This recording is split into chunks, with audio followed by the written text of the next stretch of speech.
Welcome everybody to Tntspices. We are going to be cooking ourselves up some lollipops.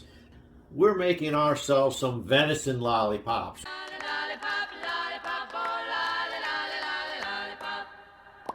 They're also known as venison chops.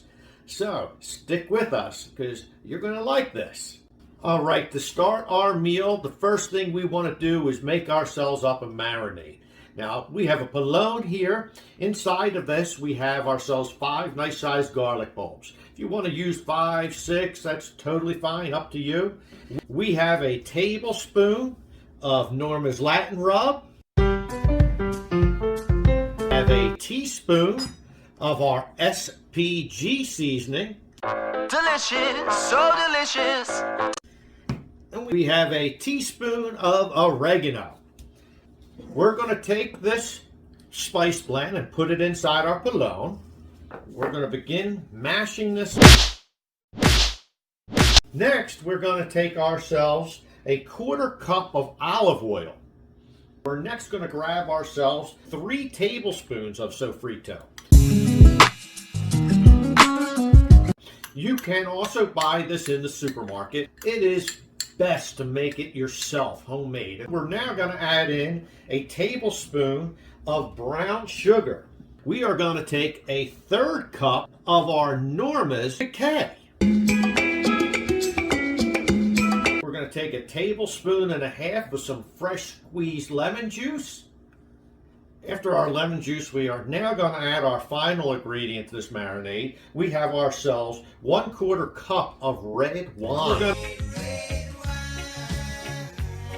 We're going to take this marinade, we're going to combine it with our venison chops. And we're next going to take these chops and we're going to put these inside of a Ziploc bag so that these can sit overnight and allow these flavors to develop and marinate. As our venison chops, or venison steaks, whichever you prefer to call them, are in the refrigerator marrying, we are going to make up a chimichurri sauce to go along with this meal.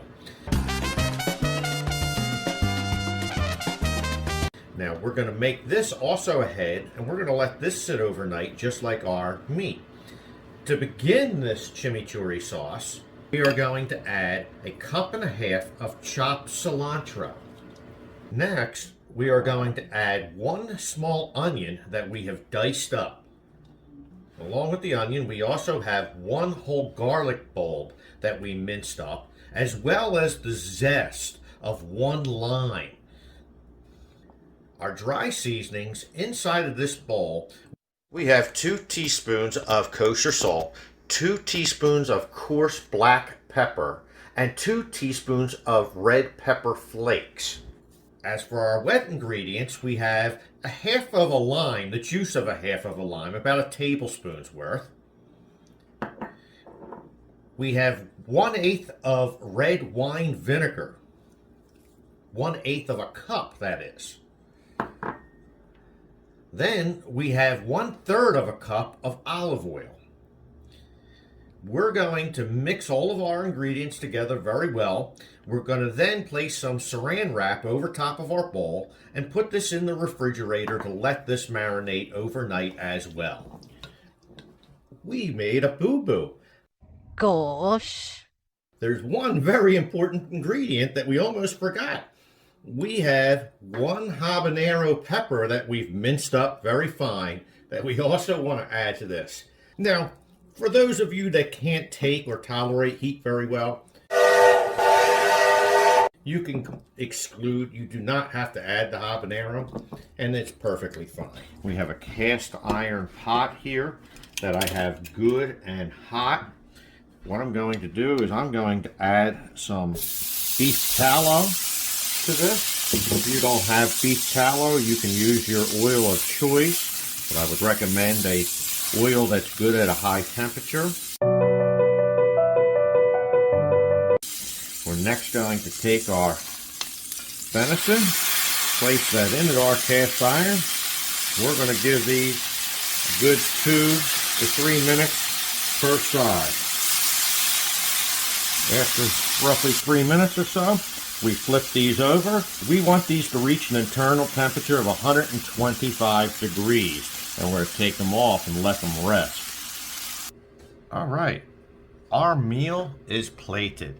This looks delicious. Yum, yum, yum, yum.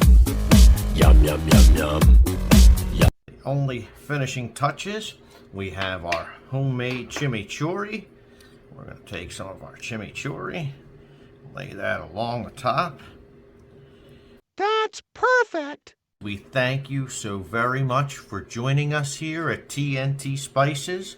Please like, subscribe, leave comments, tell us your thoughts. We'd love to hear from you guys. And in the meantime, and as always, we say to each and every one of you, God bless.